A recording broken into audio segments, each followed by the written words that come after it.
Welcome everybody. We're live on YouTube, Media, and Twitch.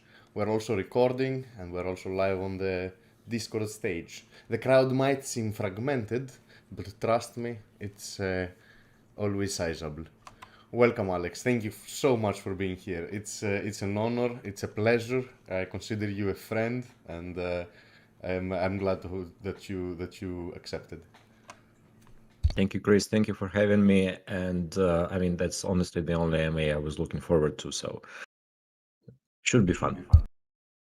Yeah, of course, man. You've been working on this project for quite some time. This is not your average NFT mint that they came up with an idea a couple of days ago and they just plugged in a couple of things in the candy machine and now they're minting.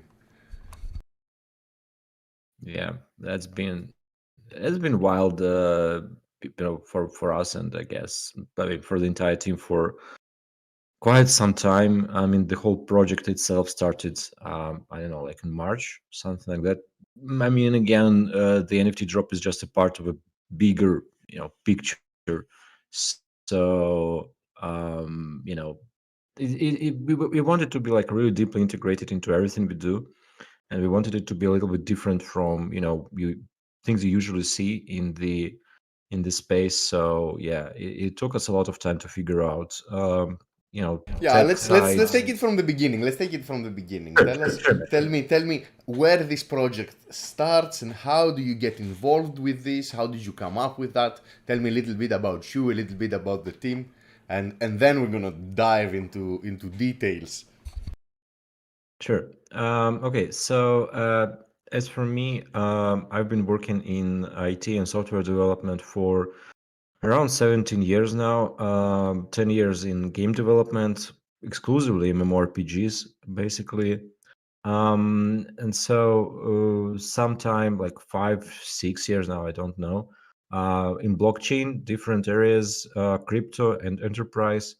Like we've been working on different solutions over the last years.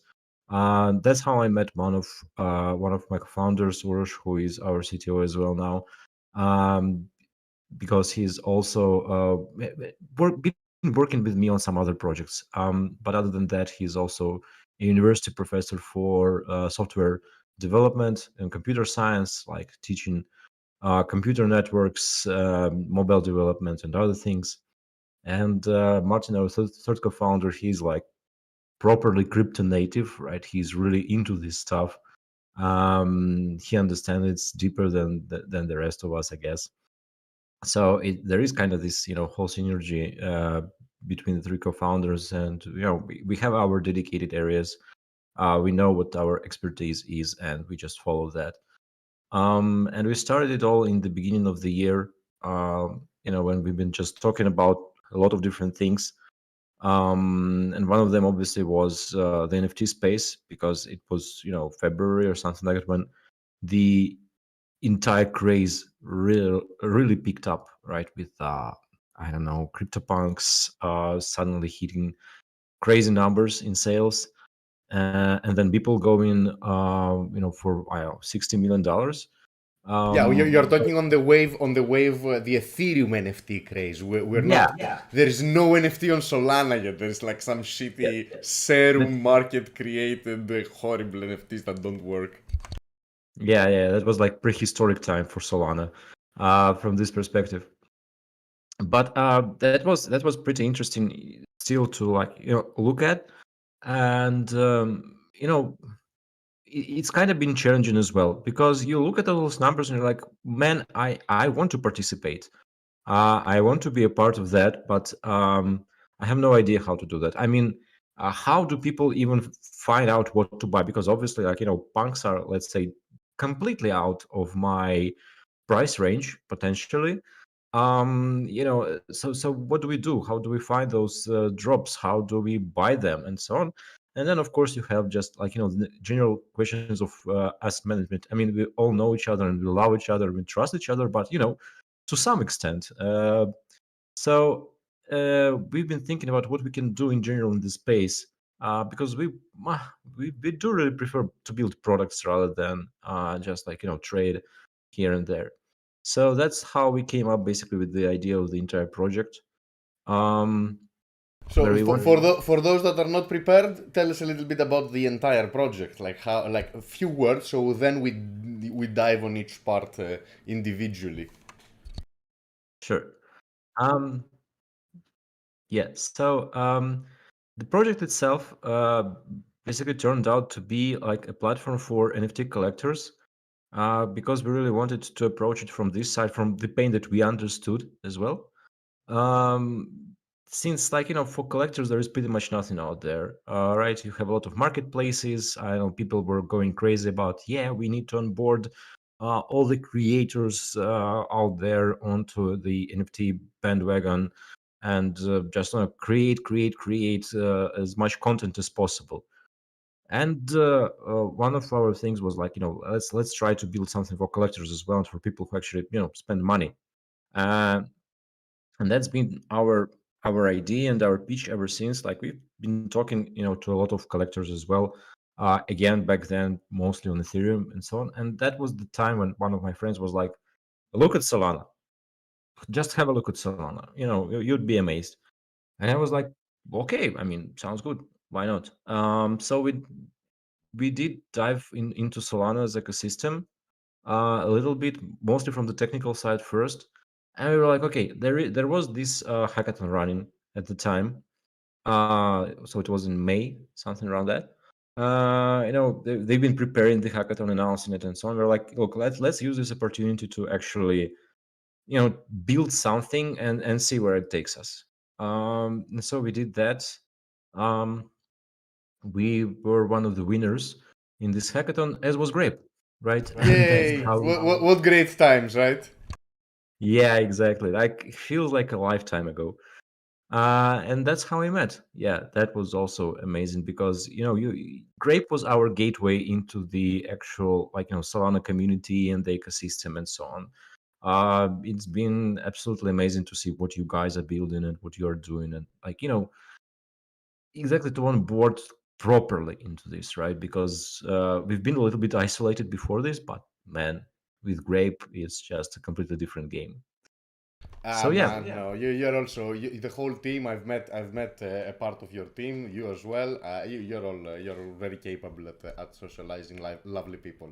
I can guarantee that for sure. Guys, I don't know about the project, but I can tell you about Alex for sure. Thank you. You were talking about collectors. Can you a little bit define collectors for me? Because I can imagine collectors in so many like levels. Like who is your target collector, and how do you define someone as a collector? Is my friend Alex Pertz an NFT collector with 1,000 NFTs in his Phantom wallet? Yeah, Bert's. Yeah, definitely he is. Because it was a very interesting journey in terms of customer development as well, right? As we've been talking to all those different collectors again. So of course you have individuals like Perts and so on, who basically just, I don't know, accumulate different NFTs because it's their passion, and that's pretty much it. But when they start to grow, they're mostly, the question that arises is the question of community, because people in many cases do come together, they discuss the same, I don't know, collections, or they want to own the same collections, or they want to own same art pieces and so on. So basically there are different groups of collectors and different profiles of collectors, because there are different types of NFTs in the first place, right? So if you start with the not the original ones, but the ones that are that been mostly hyped some time ago, at least those were like purely art NFTs, right? So like artists coming and minting their existing works, or some new works that are entirely related to blockchain and crypto space and so on, and then selling those pieces, one-on-one editions, and so on. And for example, from the collector perspective, a very interesting um, vertical, because those do have a potential to actually grow in value, but in, let's say, years from now, right? Because just like with any other art, it takes a lot of time for it to develop. So But you're also, talking, let's say, someone who collects Beeple NFTs that are one out for of one example, always. yeah, like let's take Beeple as the most well-known example. So, for example, you collect Beeple NFTs. So Beeple, I mean, the difference is that Beeple is a very well-established artist already. Like people who don't know anything about crypto still know Beeple, right? If they're in the art space, for example, he's like, Correct. he's He's huge. superstar. Yeah, that's it. But what a lot of collectors actually are looking for in this case is the next Beeple, right? So who's gonna be that guy who will be, I don't know, 5 years from now, let's say 50% as famous as Beeple is today, and nobody knows about this artist today. So turns out that you don't just buy this artwork from those people. You have to follow pretty much the same suit that, for example, galleries and art dealers and so on been following for, I don't know, hundreds of years. You actually need to put some work into that artist. You buy his pieces, but you also need to help him, like, with promotion, with exhibitions, with exposure, and everything else. And so that actually requires a lot of community work as well, because you need to build the community around this artist. Artists are usually not super capable of doing that, right? So somebody must come in and say, okay, I like what you're doing. I have a community. I know how to build on top of it. Let's do that. I see. Okay, that's so interesting. I love it. So your target, not like the way you're gonna expand your platform, the way you're going to onboard people is to actually strike deals with upcoming artists and then create their universe. Well, again, we don't see it as our job in this whole thing. Our job is to provide platform for those collectors, right? So they will be able to do that. Because look, they do need the tools, obviously, right? On one hand, those collectors, they have the understanding. They know how things work. They know how to, I don't know, sometimes build a team and build a community from there. But then they run into the problems of their own, right? Because first of all, no one person can do everything. That's for sure. Second of all, especially in this case, if you want to hold your NFTs for years and potentially decades, sooner or later you're going to run into liquidity issues because you have already spent all your money and you have, like, I don't know, collections of 10 different artists. So what you're going to do from this point on, right? How do you get the liquidity? And that's the conversation we had actually with different collectors in even in the NFT space, not talking about, like, more traditional ones. Where do you get the liquidity? And turns out it's really hard because you either need to raise like private capital to continue expanding your collection, so you like end up being pretty much like, I don't know, hedge fund or whatever. Um, or you might want to try some, like, experimental stuff with social tokens and stuff like that. Something that, for example, Whale Shark, one of the biggest collectors in space in general, been doing successfully for some time, because that's exactly his approach, strategy, and his problems at the same time. He and the community around him, they've built a portfolio of, I don't know, 200,000 NFTs, something like that. They have some very rare exclusive pieces. They have some commissioned works and so on and so on. But the liquidity is a huge issue for them because, I mean, in general, NFTs are not super liquid. They're not supposed to, at least in this category, right? We'll move to other categories as well later on. So what happens is exactly that. They've built this portfolio. They are not intending to sell anything from it anytime soon. They don't have the liquidity. So they have to raise private capital or they have to sell their social token. And they've been combining those strategies pretty successfully. So if you look at it, Whale, and I don't know if you own some Whale, but I believe you should own some Whale because Yeah, of course, man. We are Dean and myself, and a big part of what the Grape community is inspired by Whale. So of yeah. course, So you know exactly how they operate and, like, this whole potential, this whole thing.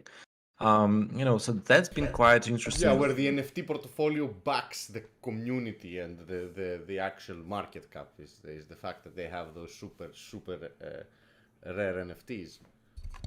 Yeah, but the interesting thing about them is also that they have exactly the social token, right? So they are not saying in any form or manner that their value of their social token is based on their directly tied to their vault value, right? People perceive it like that sometimes, but from my perspective at least, the price of their social token is uh, value of their future value of their collection multiplied by the power of their community, right? Yeah, plus some So speculation. Yeah, I understand. Of course, it's not directly tied to anything. yeah, exactly, because that also allows you to say that it's not obviously a security, right? Because there is no directly underlying value or whatever, right? It's all perceived value. So I guess that's one of the things they're doing. And so that's for this vertical, let's say, in general, right? People like liquidity. They want to raise money from the community. They want to build community and so on. So it's all pretty straightforward.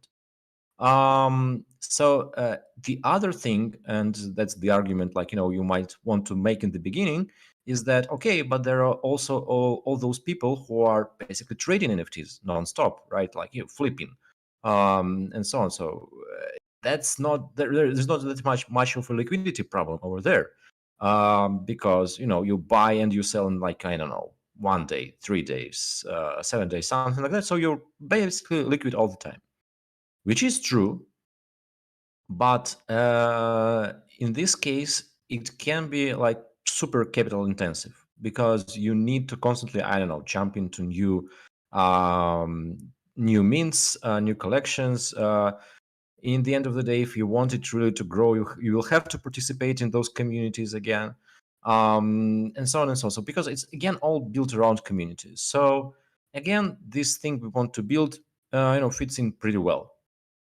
And the third vertical, from this perspective, is GameFi, whatever it's however it's pronounced.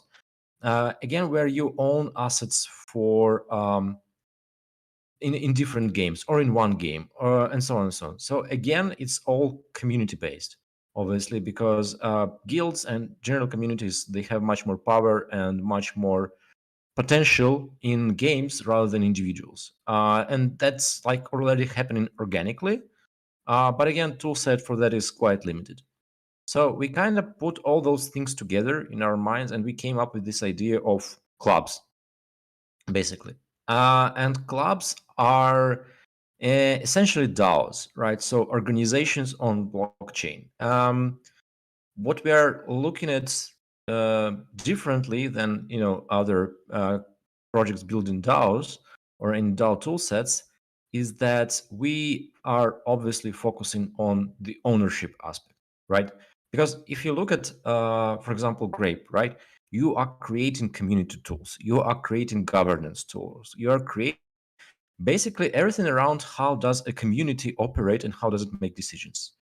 For us, the main question is how do people own something as a group, which can be a smaller group, like you, me, and Dean coming together buying, I don't know, so on a monkey business, because we just de-risk our purchase because there are three of us now, to I don't know enormous communities of people with this underlying social token who participate in those activities and who eventually benefit from the work of the core team of this club, professional collectors who are dedicated 24/7 to what they do, but we are also supporting them not just with our money but with what we can do, like I don't know, organize exhibitions for these new artists, promote them, create content around the whole thing, and so on and so on. So that's basically what we are building. So. Let me aggregate everything, and you'll see if I understood it correctly, and then you can correct me because we've been mostly we've been only talking about unique club. We haven't touched on the unique universe, the unique world, which is coming soon, right? Yeah, that's all about the core platform.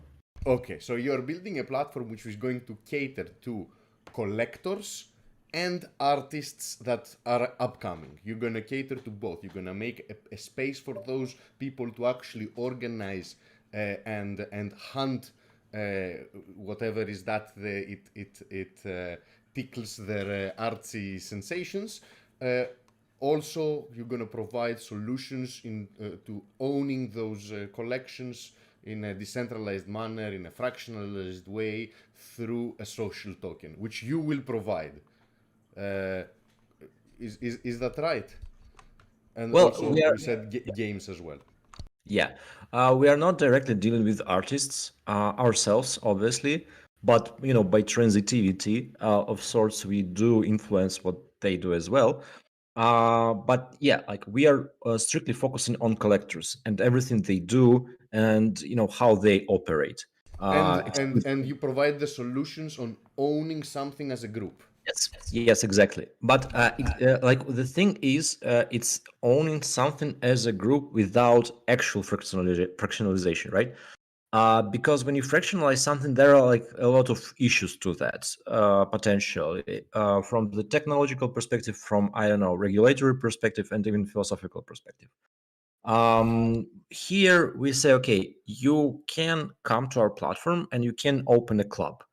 So you can start this organization. You have a lot of settings. You choose from them yourself. You configure it the way you want, because you might want to go with just a private club. Again, just like I said, you, me, and Dean coming together saying, okay, let's buy this on the Monkey Business. It's gonna be in this our private club vault, and it's there. That's it. We don't even actually need a social token in this case, because I don't know, we threw in some money all together, and that's pretty much it. Like whenever it sells, we'll just take money from this.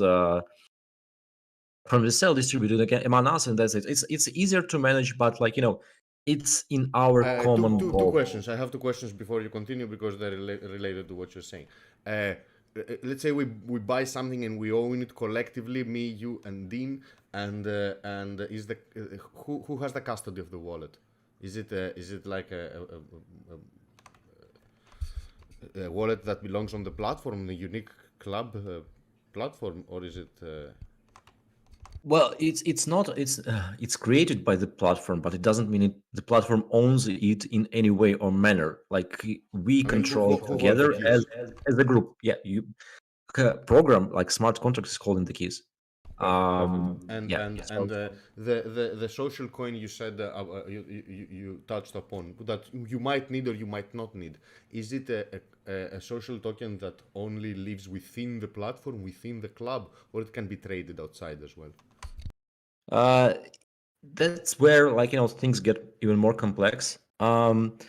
Because that's where you probably are looking at much bigger communities, because they need this token to make their operations more transparent, straightforward, and a little bit different, right? Because when it's three of us, it's very simple. When it's 1,000 of us, how do we distribute you know benefits from running this club and so on? It becomes much more complicated. So here we'll be looking at actually providing this infrastructure as a whole to people who want to run it sort of as a business, right? So existing NFT collector communities, obviously, but also art dealers, galleries, and all those people from the real world who've been doing it for decades and now want to transition into digital world, right? And want to have this also like community opportunities, fundraising opportunities, and everything else. So the biggest problem for them would be like, yeah, they need a token, obviously, because how again, how else do you fundraise? How else do you have the representation of everybody's participation in this club and so on? So we are gonna be having the entire package for them, including legal one, right? So for them to actually have the complete thing, so they can just have a turnkey solution. They come to our platform, they have a technological solution, they have the community, they have the token, the legal structure, everything to just start right away, create the club, raise funds, improve, like build the collection of this club in addition to their existing one, where we can be looking at not just NFTs but also physical world objects, right? So that's like the end game. I see, I see, I see. And I want us also to have time to talk about Unique World and then about the combination of the projects. So let's make sure we don't get, overextend. Uh, I'm also noticing on your website that you're talking about multiple protocols and chains. Is that something you're gonna expand at some point early? Is this early in your roadmap, or this is something you're looking later? Well, a little bit later than this month for sure, because this month we're launching private beta with several partners like games and collectors. To start this process, to start getting feedback from them, and building on top of that feedback.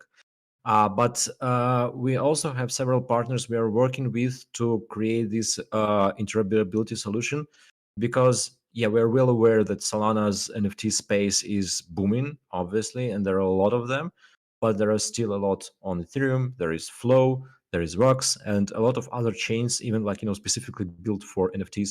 So we definitely need to be able to allow people to buy and sell NFTs on those chains as well, without, in the end of the day, transferring them to Solana, because that's just unnecessary.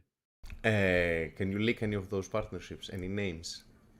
Well, it's not a secret, I believe. Like we're discussing, because the biggest question is exact implementation.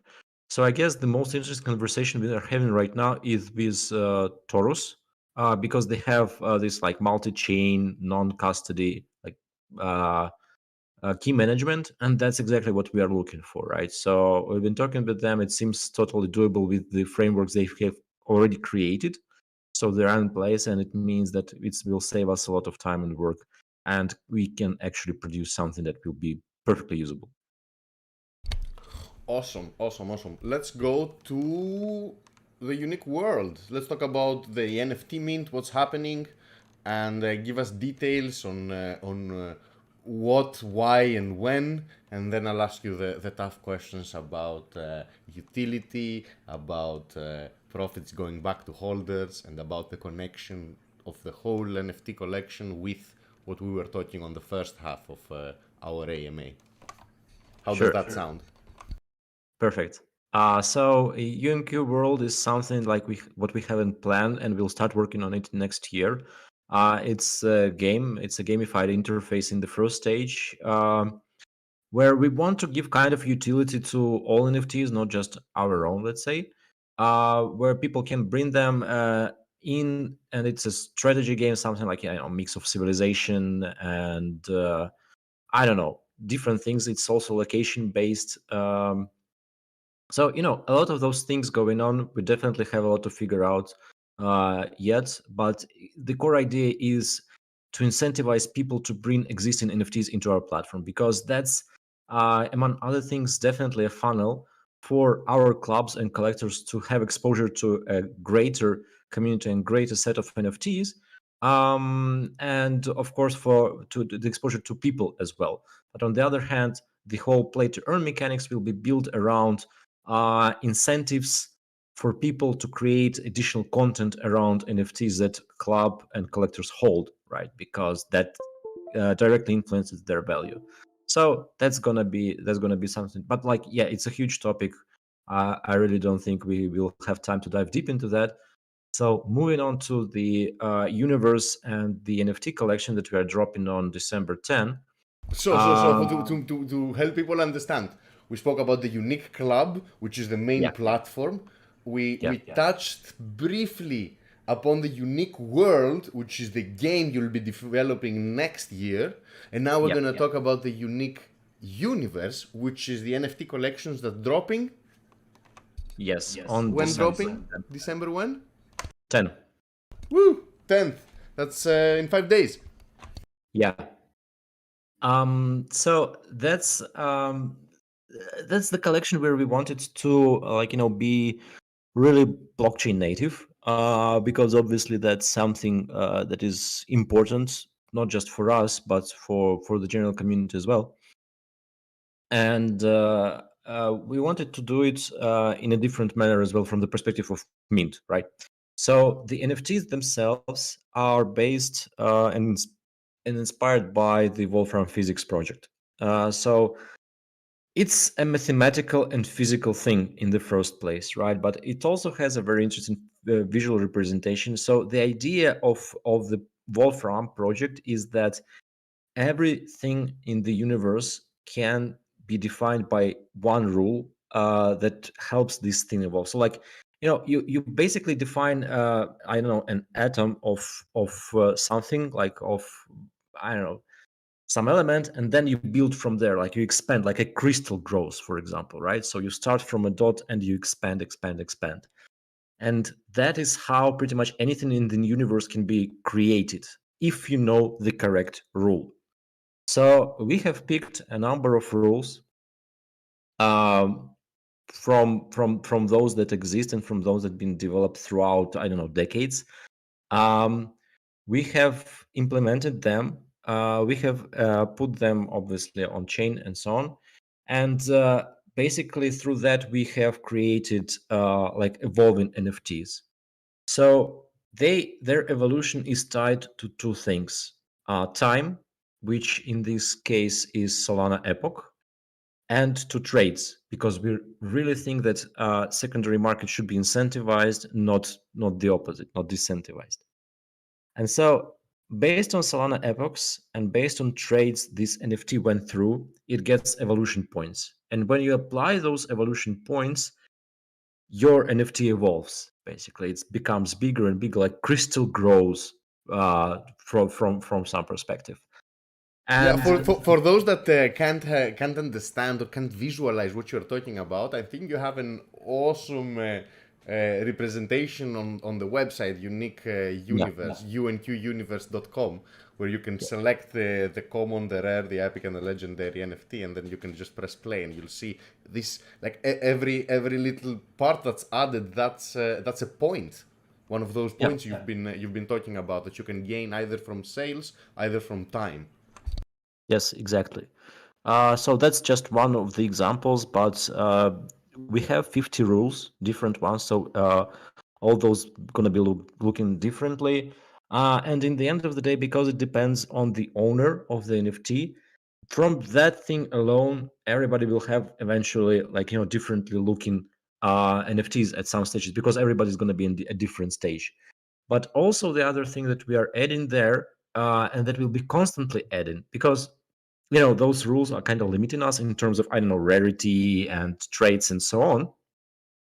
We will be adding an attribute system. So just like you're getting your evolution points, you will be getting your attribute points, which will allow you to draw random um, attributes from, again, a collection that we are going to be adding to constantly, like every week, hopefully soon enough. And those can be different backgrounds for your NFT, different colors that you can apply to the model itself, different pictures and elements that you can add as the nodes and elements and so on.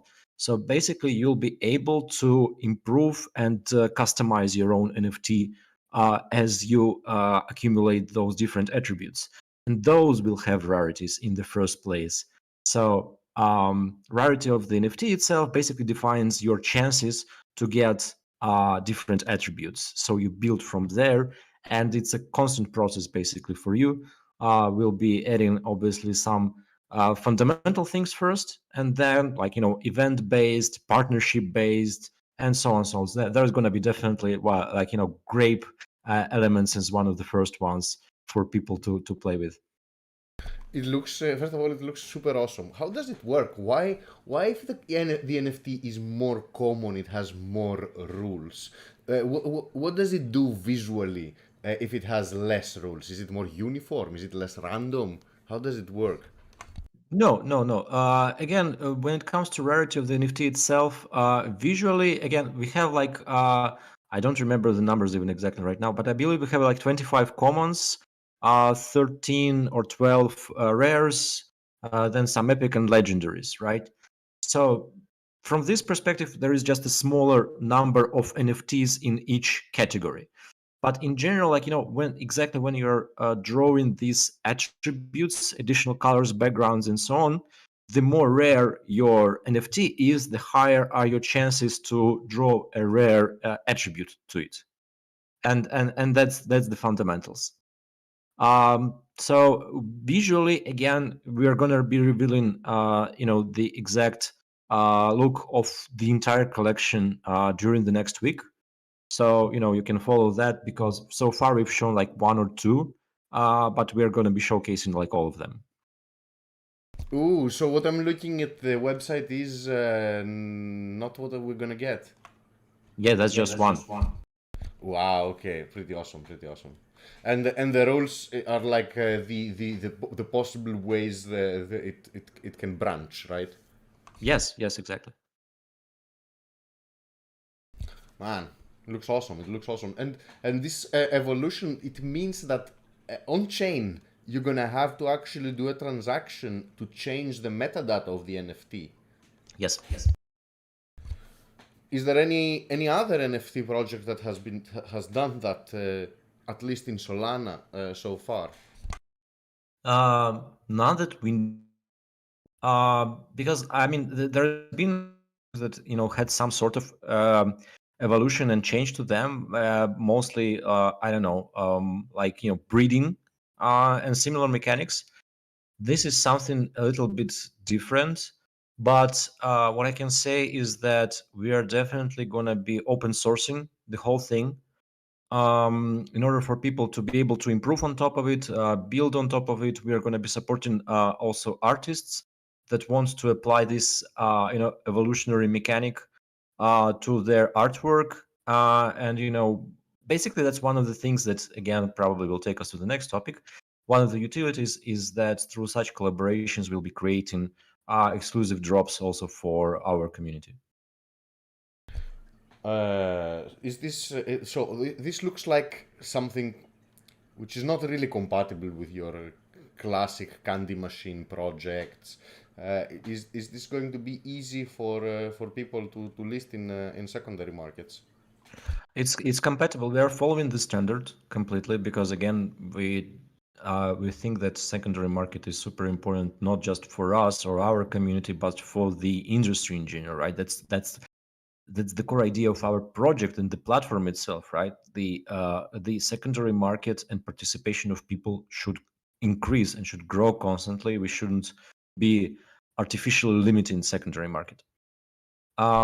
So we are following the Metaplex standard, obviously, when it comes to like the metadata itself. We'll be using Candy Machine. Also, I mean, although it's not like super orthodox and traditional way, but yeah, we are totally following that.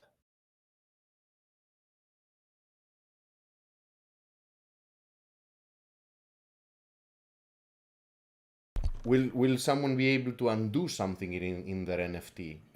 Let's say, like you said that new attributes are going to be added, which will allow me to replace maybe something I don't like, and I delete something. Well, the entire set of attributes you have ever received will be written in the metadata. And then you can go basically to our website, um, connect your wallet, select an NFT, and select from all the attributes that you have, customize your NFT, and say, okay, that's how it's going to look like.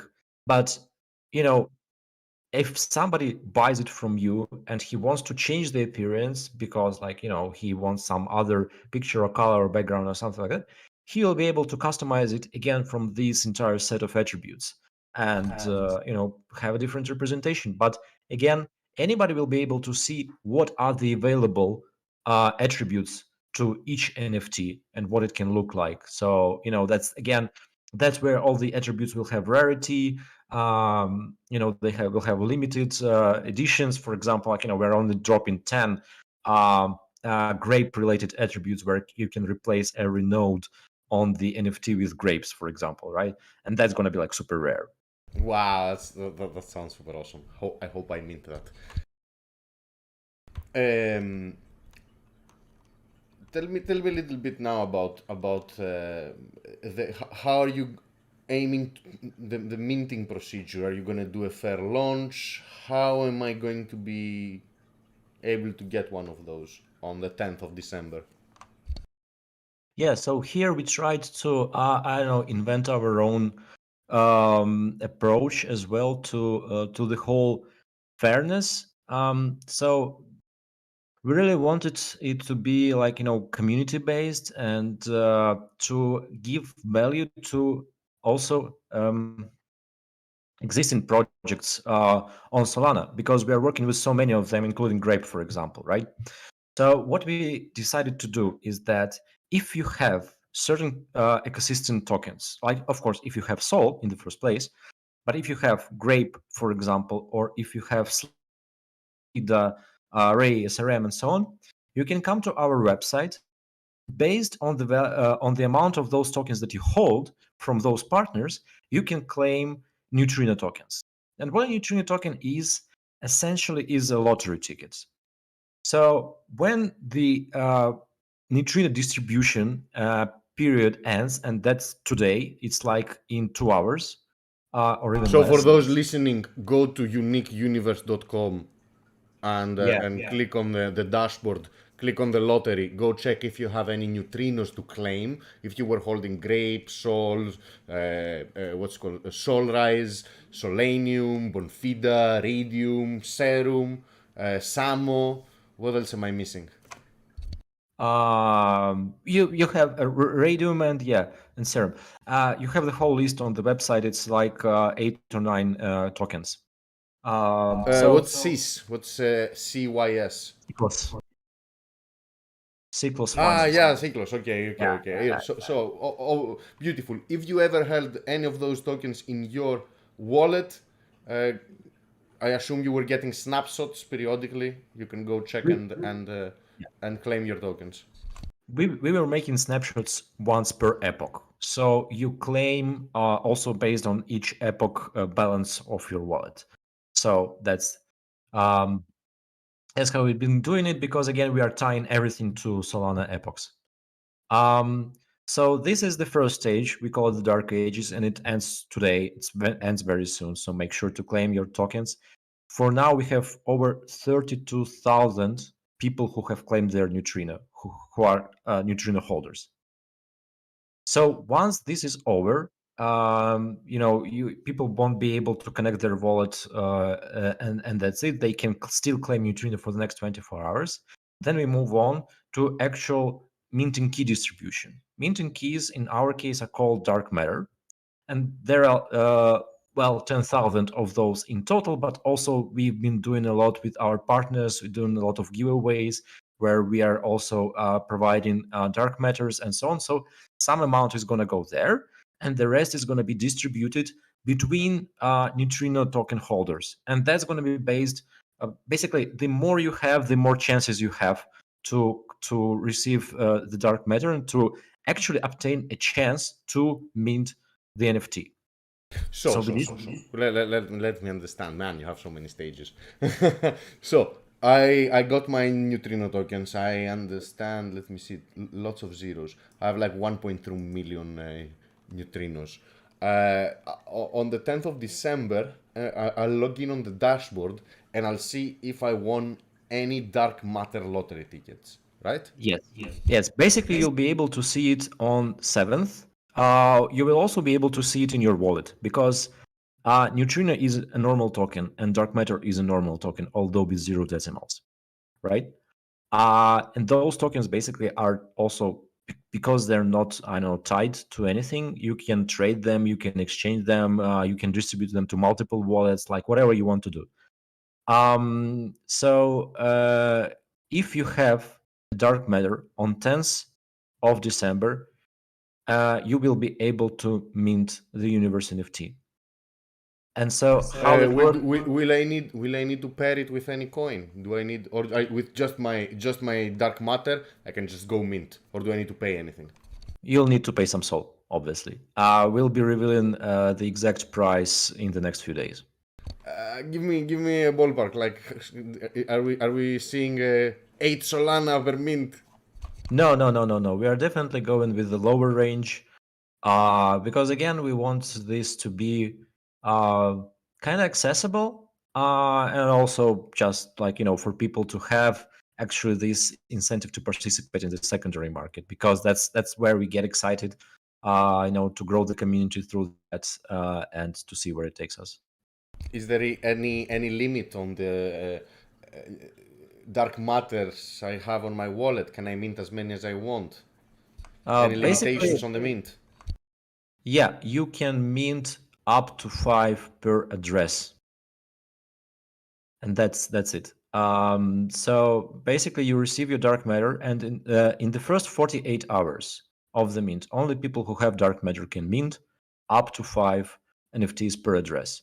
After 48 hours, if there are still NFTs left, anybody can mint without dark matter, but the price in Sol will go up. Is there a plan for does anything change if it sells out in 5 minutes or it doesn't sell out at all? Well, if it does sell out in 5 minutes, obviously we don't need to change anything, and we just say, okay, it's over, it's done. If it doesn't sell out at all, well, basically our plan is to completely close it after 72 hours of free for all means, so the one that doesn't require dark matter, and say, okay, what's done is done. There are no more NFTs, and that's it. We go with what was minted by now. All right, I like the fact that you have a clear plan of what happens if you don't sell out, because I've seen projects that really don't know what to do, and it becomes really messy. Yeah.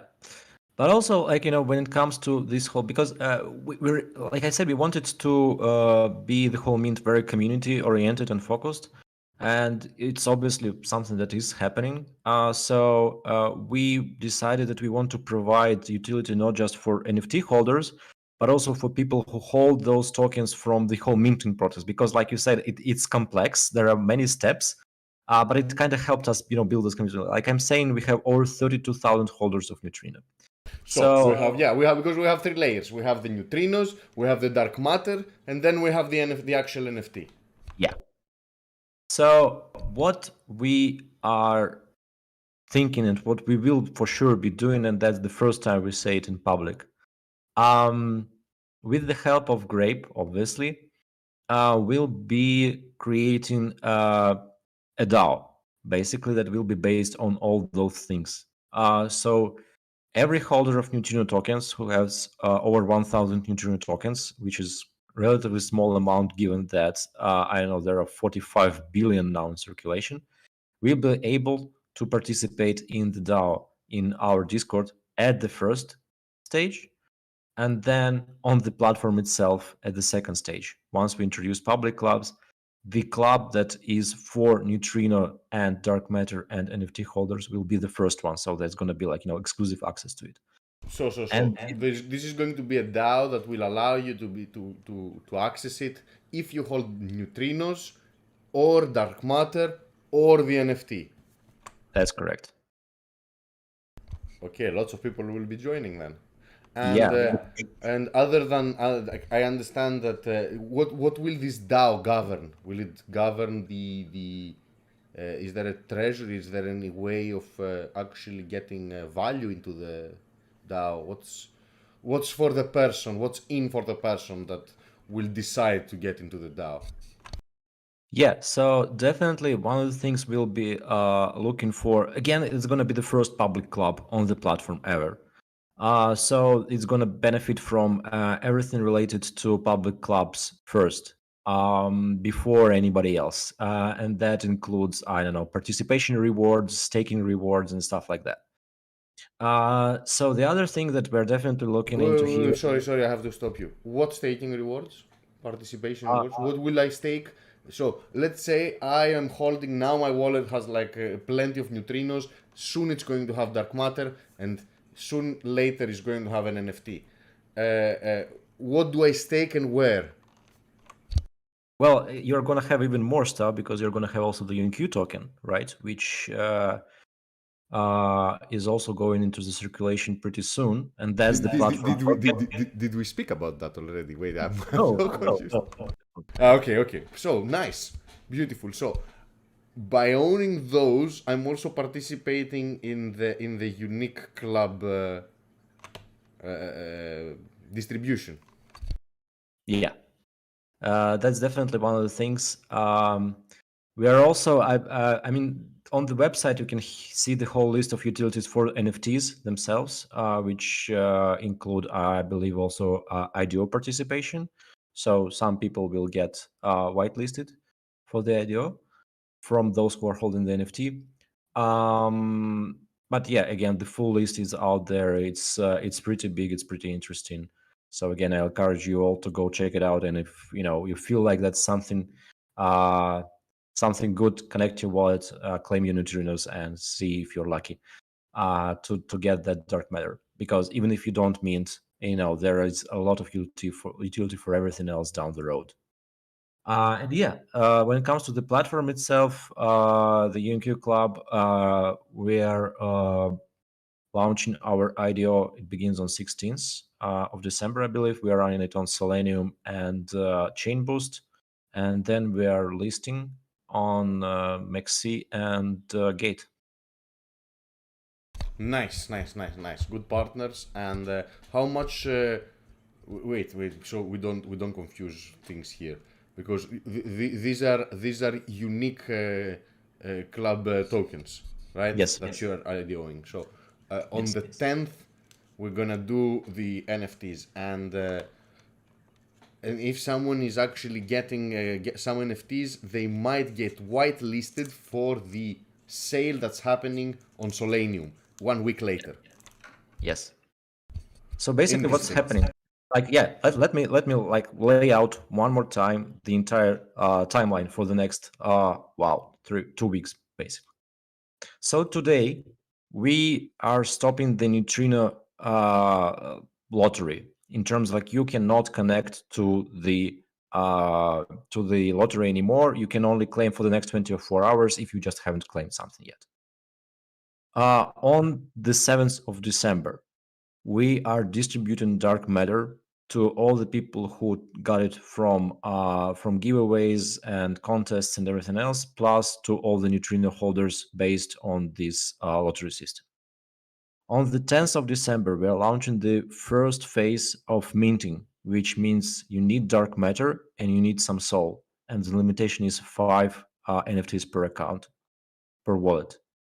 On 11th of December, the first listing of NFTs. I believe I can actually announce that, right? It's going to be FTX. Nice. On 12th of December, the second phase of minting launches, and that one will not require dark matter, but will be more expensive in terms of SOL, and it runs for 72 hours more. Also on this day, we are listing NFTs on Magic Eden, Solanart, and Solsea. On 16th, Are these partnerships already in place? Like they are waiting for you? yes, You've yes, done, yes, yes. you've done everything. You beast, man. I love it. It's not me, it's the whole team, obviously. So on 16th, the IDO starts on it's the IDO for UNQ token starts on Selenium and Chain Boost. 21st of December, it's IO on Gate and MXC. Wow, man. Wow, you're not gonna sleep this month. You have so No, many things to no, do. for sure, Amazing. for sure. That's like forget about it. Can you give me a super quick TLDR on the sale you're doing? How much is going for pre-sales? How many people will, like? If you can give me a rough percentage of the dark matter, let's say, holders that will win a spot in the IDO, and a little bit the structure of the IDO. How many tokens? What are the prices? The vesting? You can do that in like less than a minute, I'm pretty sure. Yeah. Well, for the IDO spots, it's not that much for sure. I believe it's like we're talking about 10 or 20 or something like that. I'm really not sure. I'm sorry.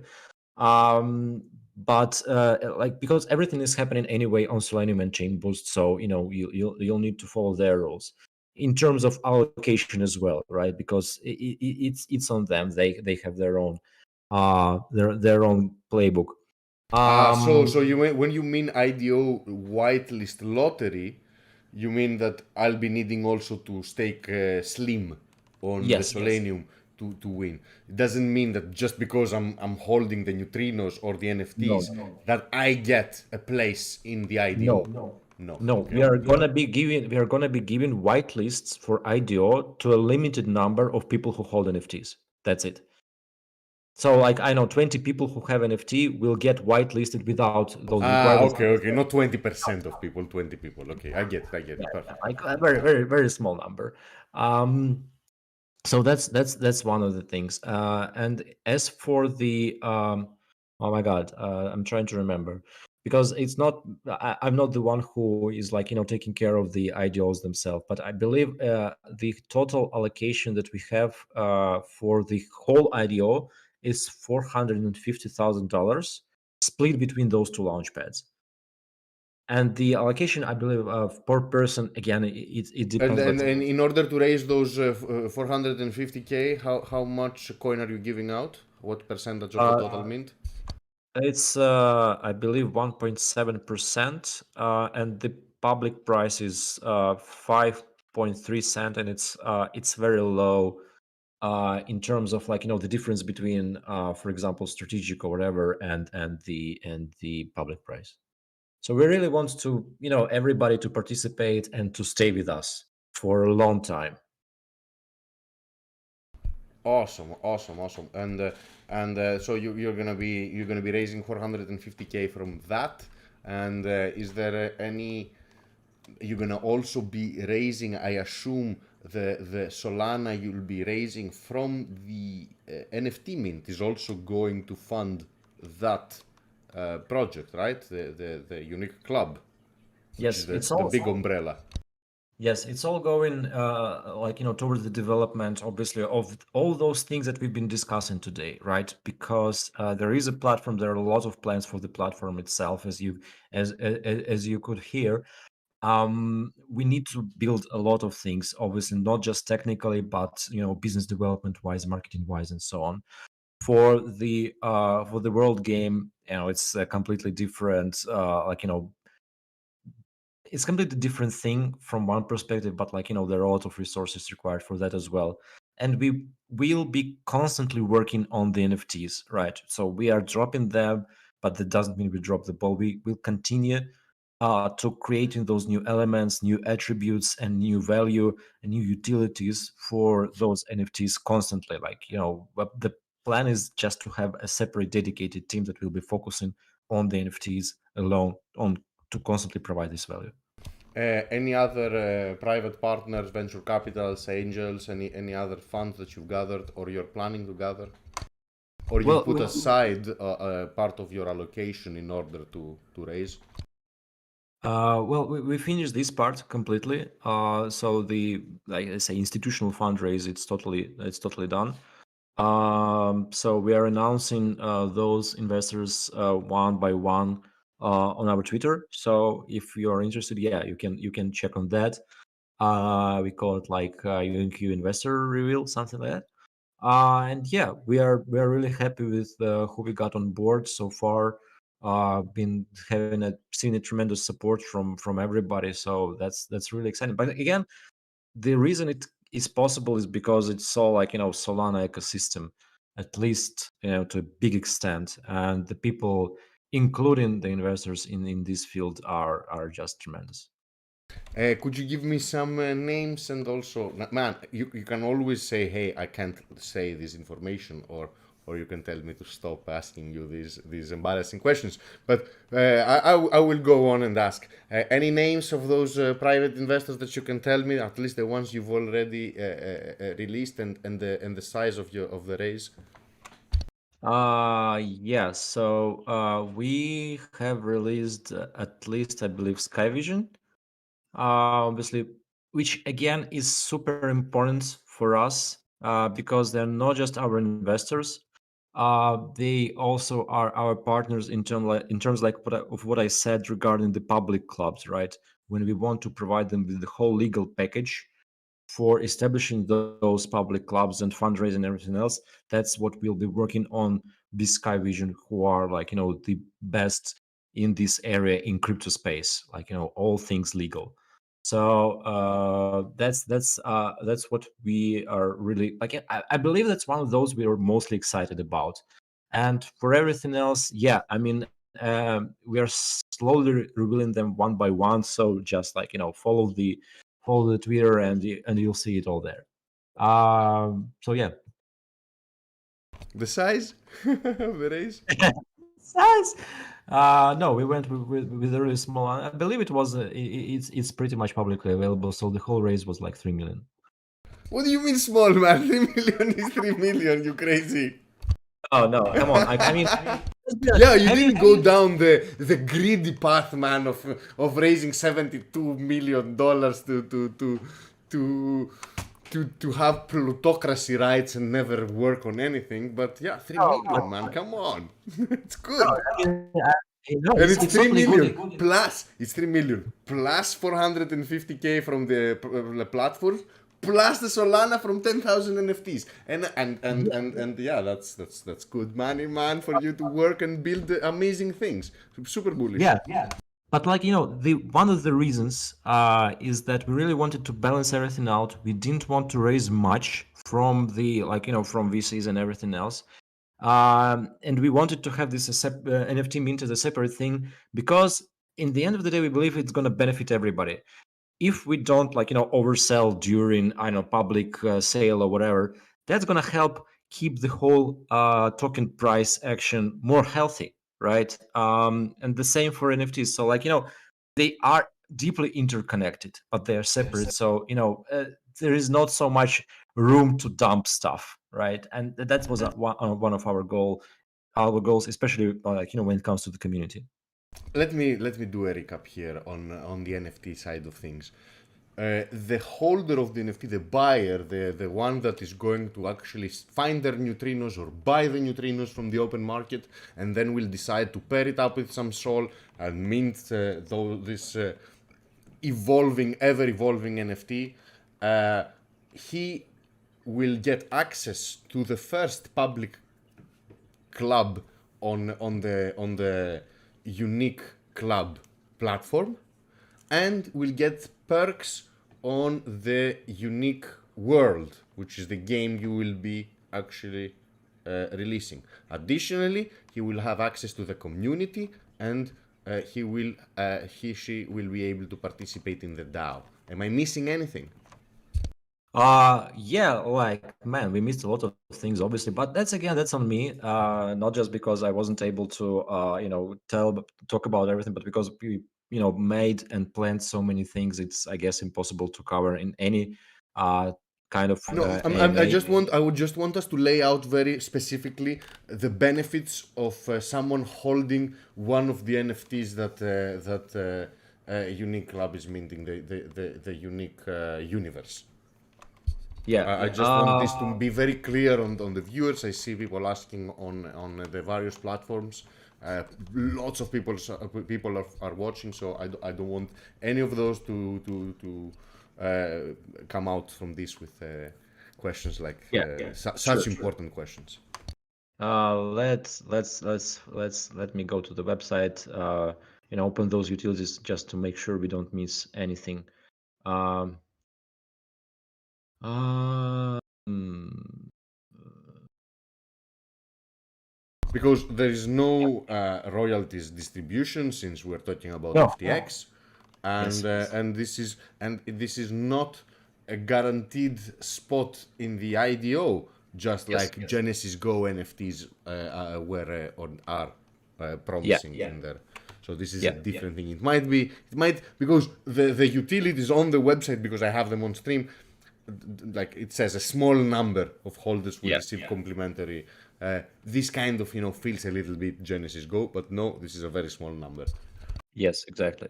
So let's start. Airdrop of additional editions, especially the ones that are using our mechanics like evolution and so on. So we'll be, like I said, we're going to be collaborating with artists and other people building projects, so that we in return ask them to provide some additional airdrops for our community.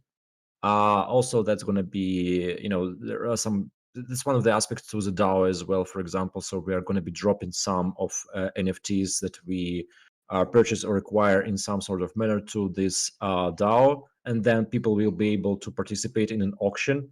I stole this idea from you. Using Neutrino to actually buy those NFTs from the DAO's treasury, right? So again, collaborating with other projects and artists using the evolution mechanics. Uh, Obviously, because all of those NFTs are not based, among other things, on artwork. It's all created by math and laws of the universe. We don't claim any rights for that, and everything that, like, you own an NFT, you really own it from this perspective. Everything is yours. You may do with it whatever you please. uh, will be requiring uh, an NFT to actually open a club on the platform. And that's one of the crucial things. So there's going to be a constant demand for those NFTs, because if you want to open a club, you need to hold one at the moment you're opening it. That's it. IDO whitelist, a small number, again, not everybody will receive access to IDO on Solana. Also, again, holding an NFT will allow you access to this DAO, but like, the highest level of it, of sorts. Those NFTs obviously will have a lot of usage in the game because, like I said, the game is strategic, and different NFTs provide different benefits to your city in the game, to your clubs sorts in the city, and then these universe NFTs will have the highest value in that. And also, we are going to be expanding and adding more features um, to the club platform itself. So again, for holders and for clubs that own and hold those NFTs in their vaults, they will also get additional perks and benefits. And for the NFTs themselves, there's going to be a number of perks. So, like I said, there are going to be like attributes which are mostly visual, like backgrounds, colors, nodes, and so on. But also, we'll be adding some programmatic benefits, like discounts on this and that, chances to draw specific, let's say, attributes, and so on. Awesome, awesome, awesome things. Awesome, really. And is the unique world game, does it have hints of metaverse? Well, look, that's a, that's a good question, because we can dive deep into discussion, because, like, what's a metaverse in the first place. So that's kind of our take on metaverse, because everybody said, yeah, we'll make the metaverse because, I don't know, there are going to be a number of games, but I don't know. It's not such an But are you easy gonna go? topic. Are you gonna go down the path of hiring game developers and creating a team for the game only, and going down that path, or we're talking about something more of a digital meetup space where there is No, not a lot of gamification aspect, no, but just there's gonna be a lot of gamification. Again, this whole game will be based on NFTs, but we want to build it like we want to be sort of the metaverse from our perspective, because we allow people to bring all of their NFTs, right? Like, bring your Solana Monkey business, or bring your Axie, bring NFTs from Star Atlas. We'll provide all of them will influence our game, right? So we are building on top of everybody else. We are not saying, okay, we build something, now you build on top of us. We are doing like it the other way around. So that's our take on metaverse, because the whole idea is that it's going to be interoperable, right? So somebody does create something in one game, and it can be transferred to other game, right? So we are that game to which everything can be transferred. Awesome, man. Awesome. Looking forward to see all these things in action. Really. I always aim for a 45-minute talk, man, but look at us. Already 1 hour and 10 minutes. Is there something else you want to inform the people? I've been going through the different channels and gathering questions. That's why some of the questions might not seem to be in order. But I think you've answered everybody's questions, and I think you're very clear on all the beautiful things you're building.